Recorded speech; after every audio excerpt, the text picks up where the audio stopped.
Welcome to Downshift. My name is Matt, and about 4 years ago, Paulo and I spent some time in the then new Bronco Sport from Ford. And we also had a McLaren GT that week, and this got more looks than a McLaren GT. People went nuts about this thing. So 4 years on, does it still have the staying power to be one of the most interesting in the segment? Today we're going to find out with the best and the rest.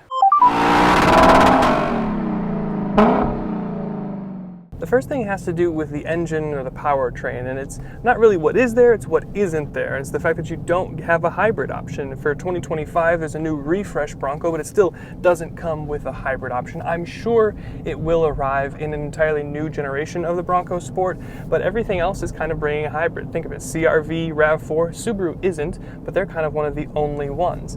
What you do have here under the hood is a 1.5 turbocharged 3-cylinder. It actually feels relatively peppy, and it feels powerful enough. It's totally adequate. 181 horsepower, 190 pound-feet of torque, and it gets good fuel economy. It's rated for 26 mpg, but this week I've been getting over 31. You can go up to a bigger engine for more power if you want, but here in the 3-cylinder, it's fine. Honestly, it's fine. Now this point may not come as a shock to anyone considering the price point and just kind of what this thing is, but the interior materials are fairly cheap, as you might expect from something in this class, but it does have loads of personality to kind of make up for that.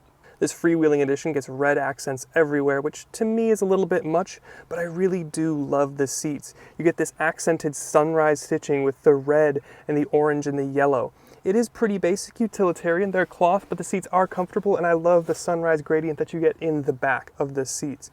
They really do a great job at classing up this interior and making it feel a little bit more special and unique. And there are decent frills that you get here, like you get heated seats, you get a wireless charger. It's at a weird angle, but it's still there.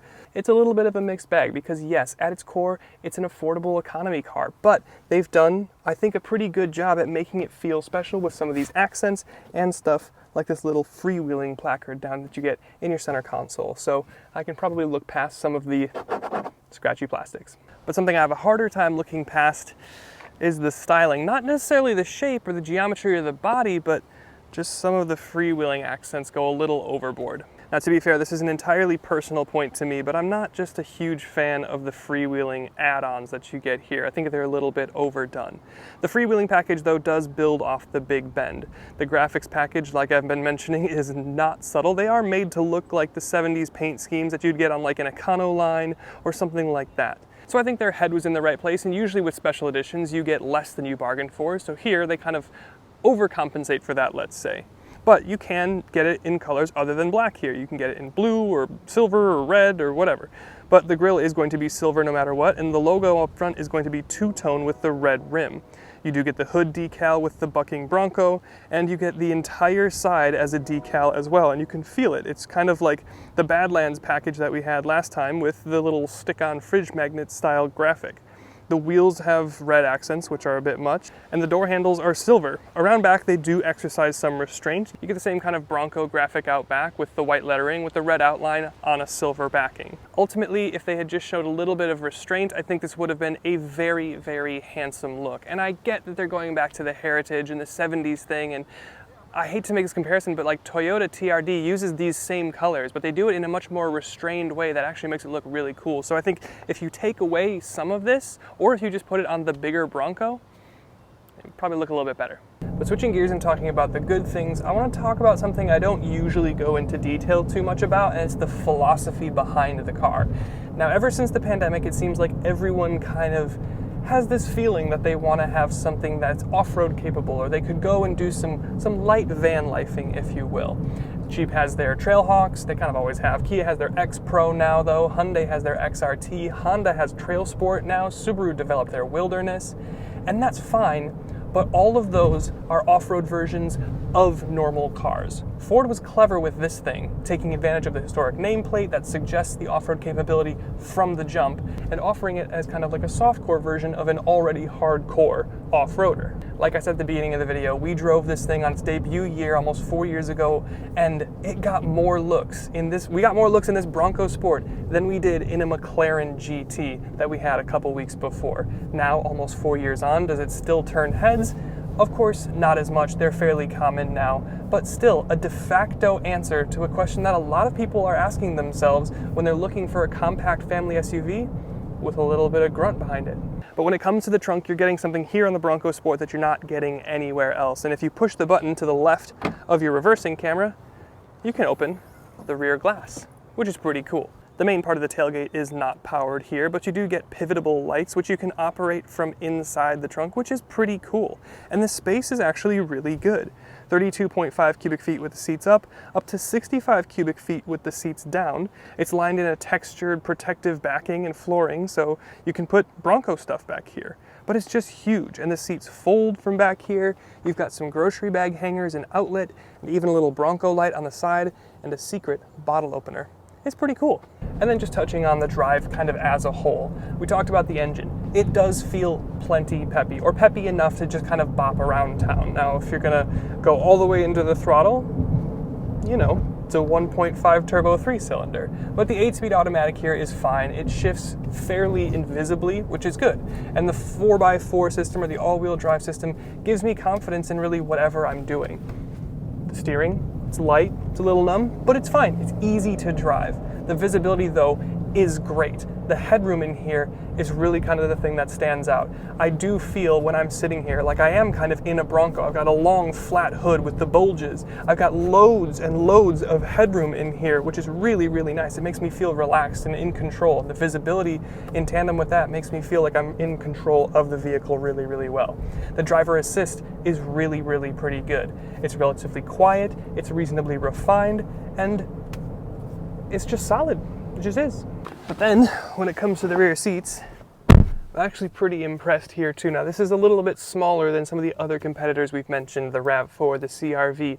But in the back seat here, still got a couple inches in front of my knees, but I have a universe of headroom above me. I've also got vents back here, I've got chargers, I've got dual map pockets with some carabiner type stuff, almost a Molly panel thing, and you have the same personality from the front that continues in the back. You've got the stitching, the kind of like soft neoprene leather type stuff, the sunset, and you can get a sunroof depending on trim.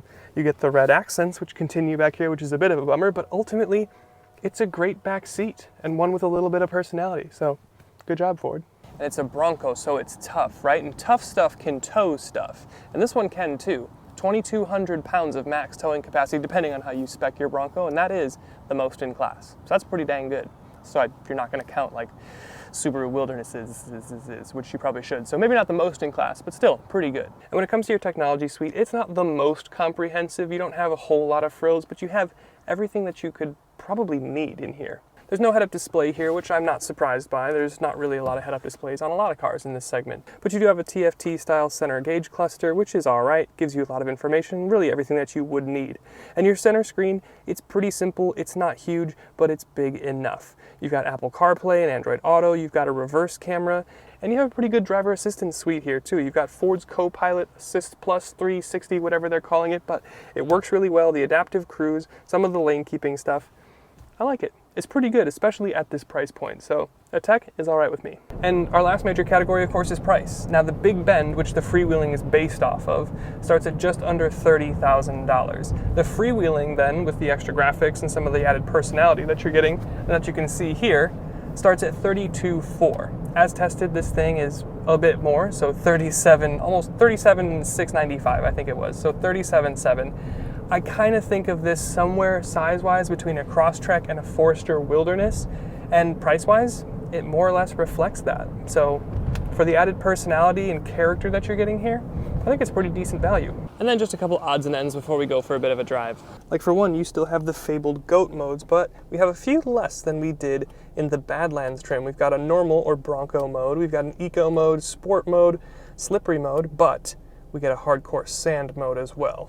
And I think I mentioned this before, but the wireless charger is at a bit of an angle. So you've got a normal storage pad here, but your charger is angled here. I'm kind of wondering why they didn't just repurpose this area to make this a wireless charger, or some cars are now going to dual wireless chargers, so you could, in theory, have both. But with all the badging and Broncoing, this is the only Ford logo on the entire car.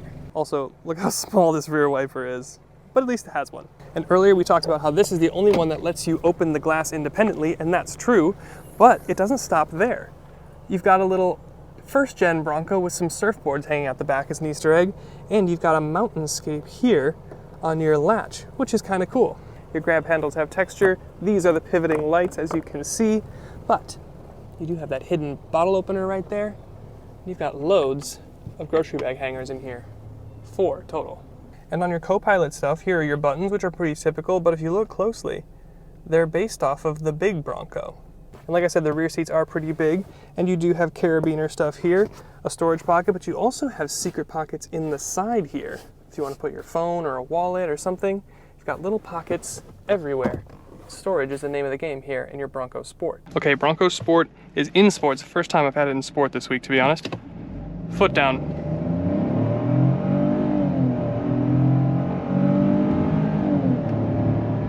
Oh, wow. So I don't know if you can hear that. There's a lot of turbo and spoolie noises going on. It's a 3-cylinder. 3-cylinder, 1.5 turbo. Makes sub 200 horsepower. I'm gonna take this thing back out of sport mode because, to be honest, like, it's sub 200 horsepower. This is not why you buy this car. But what I will say is this is peppy enough. In normal mode, I've got enough grunt to get up and go. It gets out of its own way. It merges onto the highway just fine. It makes some fun noises. If you really want to get on it, it's fine. But the thing that I like most about it is how, oh nice, okay, cool. I don't have a stop sign, Camry. Anyway, the thing that I like most about it, oh, they're from Illinois, I get it now, is the fuel economy. EPA says you're gonna get 26 mpg. I got consistently over 30. I wasn't driving it in eco mode either. It's just in normal mode, driving kind of how I normally drive, getting 30 or more mpg. After that pull, it's gone down to 30, but I was getting over 31 mpg, and that's great. That's what I really like about this thing. It's smooth, it drives fairly well, it drives inoffensively, but it does the day-to-day things really, really well. I have loads and loads of headroom to make it feel big. I've got this flat hood with these bulges that makes it feel like I'm driving the big boy Bronco, the real Bronco. But I've got great visibility out the front, out the sides, out the back is good. It's comfortable, it rides really nice, it's refined. It's pretty good. I think the thing that kind of steps out to me this week with the Bronco Sport again after 4 years is just this kind of continues to be how would you say it? I guess a cat in wolf's clothing or a sheep in wolf's clothing, where it's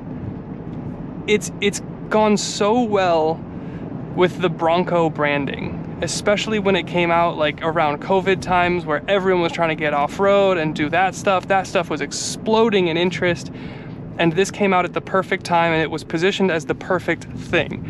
And it's still kind of retained, like people still want that. People still want the off-road one. So if you're gonna be between a RAV4 or a CRV or a CX-5, but you want something with a little bit of muscle, you could say, you're probably gonna go with this. And that wouldn't be a bad decision either. It gets great fuel economy, it drives well. Depending on the trim, you do get actual, legit, proper off-road credentials. And it's fine, it's good. It's a good thing. You get the fun glass that opens in the back, so there are genuine, like, unique characteristics to this Bronco Sport. To me, it kind of comes down between this kind of, I think I mentioned it in the price section, this kind of sits between a Crosstrek and a Forester, at least in terms of size and kind of pricing as well, at least in the wilderness. And I think that's kind of where it should play, but this is good. This scratches an itch that I think a lot of people have. I think that's what I'm trying to say. I'm rambling and I'm talking in circles, but this scratches an itch that a lot of people have. It's been positioned really well, and it's a solid product.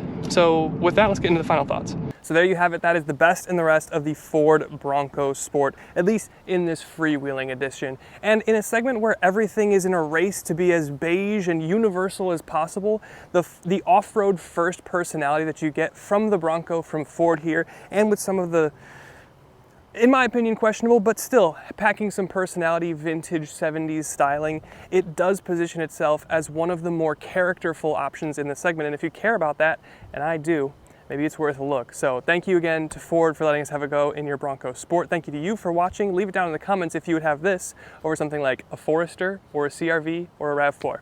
We'll see you in the next one.